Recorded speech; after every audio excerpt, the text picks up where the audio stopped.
안녕하세요. 오늘은 법정 의무 교육 중 하나인 직장 내 장애인 인식 개선 교육에 대해 알아보겠습니다.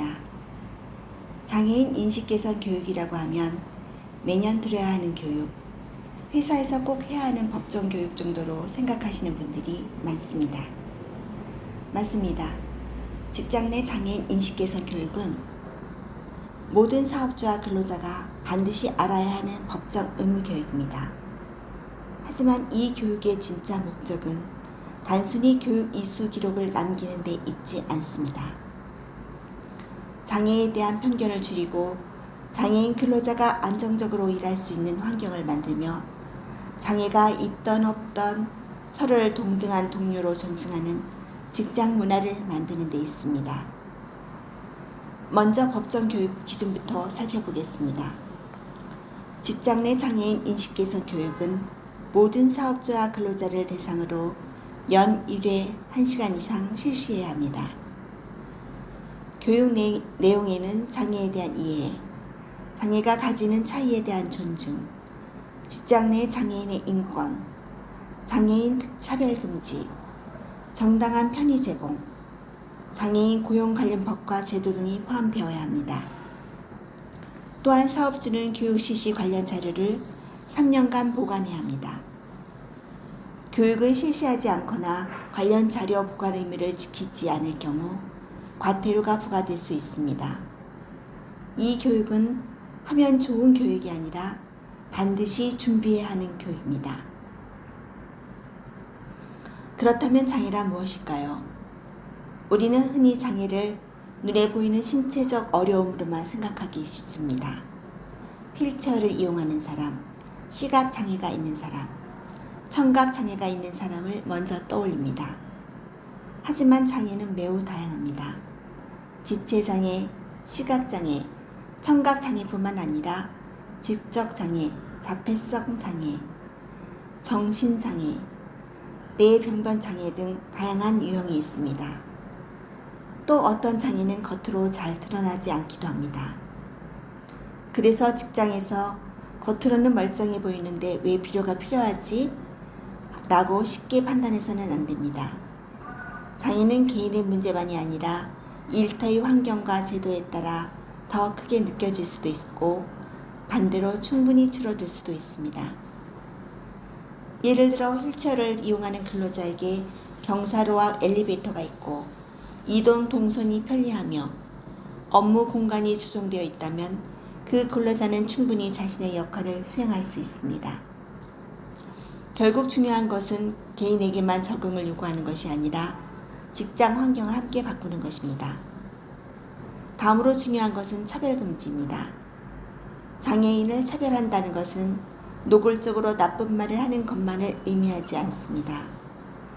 채용 과정에서 장애가 있다는 이유로 배제하는 것, 승진이나 교육 기회에서 불리하게 대우하는 것, 업무 능력과 상관없이 단순 업무만 맡기는 것, 회의나 교육에서 반복적으로 제외하는 것, 장애를 농담거리로 삼는 것 모두 처벌이 될 수 있습니다.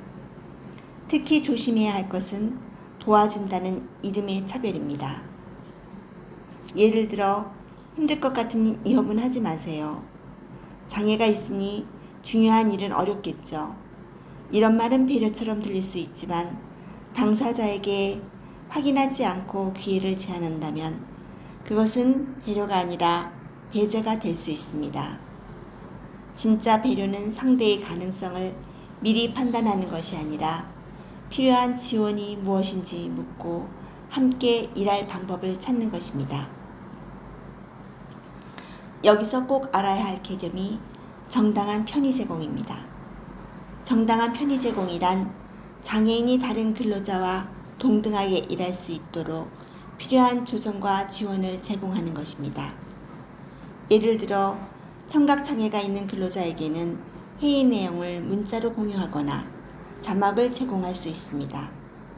시각장애가 있는 근로자에게는 문서를 화면 낭독 프로그램이 읽을 수 있는 형식으로 제공할 수 있습니다. 휠체어 이용 근로자에게는 이동 동선을 점검하고 책상 높이나 좌석 배치를 조정할 수 있습니다. 발달 장애가 있는 근로자에게는 업무 지시를 한 번에 길게 설명하기보다는 단계별로 나누어 안내하고 체크리스트를 제공할 수 있습니다. 중요한 것은 편의 제공이 특혜가 아니라는 점입니다. 이것은 누군가에게 특별한 이익을 주는 것이 아니라 같은 출발선에서 일할 수 있도록 불필요한 장벽을 줄이는 과정입니다. 그렇다면 직장 동료로서 우리는 어떤 태도를 가져야 할까요? 첫째, 장애를 먼저 보지 않고 사람을 먼저 봐야 합니다. 장애인 직원이 아니라 함께 일하는 동료입니다. 둘째, 도움을 주기 전에 먼저 물어봐야 합니다. 도움이 필요하실까요? 제가 어떻게 도와드리면 좋을까요? 이렇게 묻는 것이 좋습니다. 셋째, 표현을 조심해야 합니다. 장애를 농담이나 놀림의 소재로 삼아서는 안 됩니다. 또한 정상인과 장애인이라는 표현보다는 비장애인과 장애인이라는 표현이 더 적절합니다. 넷째, 정보 접근성을 고려해야 합니다. 회의 자료, 교육 자료, 사내 공지, 업무 매뉴얼 등을 만들 때 누구나 이해하고 접근할 수 있는 방식인지 한 번 더 살펴보는 것이 필요합니다. 이런 작은 변화는 장애인 근로자뿐만 아니라 고령 근로자, 신규 입사자, 외국인 근로자, 일시적으로 몸이 불편한 사람에게도 도움이 됩니다. 결국 접근성은 특정한 사람만을 위한 것이 아니라 모두를 위한 직장 환경입니다. 직장 내 장애인 인식 개선을 준비하고 계신 사업장이라면 온라인 교육과 오프라인 교육 모두 명성예두에서 진행하실 수 있습니다. 사업장 규모와 근무 형태에 맞는 교육 방식이 필요하다면 명성예두로 문의해 주시기 바랍니다.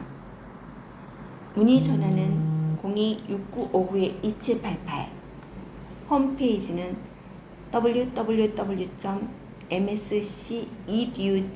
www.mscedu.co.kr입니다.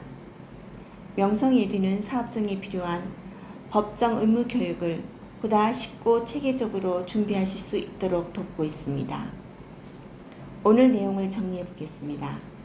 첫째, 직장 내 장애인 인식 개선 교육은 모든 사업주와 근로자를 대상으로 연 1회 1시간 이상 실시해야 하는 법정 의무 교육입니다. 둘째, 교육에는 장애에 대한 이해, 장애인의 인권, 차별금지, 정당한 편의 제공, 장애인 고용 관련 법과 제도가 포함되어야 합니다. 셋째, 장애는 개인의 문제만이 아니라 환경과 제도의 영향을 함께 받습니다. 넷째, 정당한 편의 제공은 특혜가 아니라 동등하게 일할 수 있도록 장벽을 줄이는 과정입니다. 다섯째, 장애인 근로자는 보호의 대상만이 아니라 함께 일하고 성장할 수 있는 동료입니다. 직장 내 장애인 인식 개선 교육의 핵심은 한 문장으로 정리할 수 있습니다.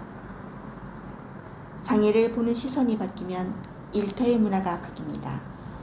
편견 대신 이해를, 배제 대신 참여를, 동정 대신 존중을 선택할 때 우리 직장은 더 건강하고 안전한 일터가 될 수 있습니다. 오늘 영상이 도움이 되셨다면 좋아요와 구독 부탁드립니다. 여러분의 직장에서는 장애인과 비장애인이 함께 일하기 위해 어떤 배려와 변화가 필요하다고 생각하시나요? 댓글로 여러분의 생각을 남겨주세요.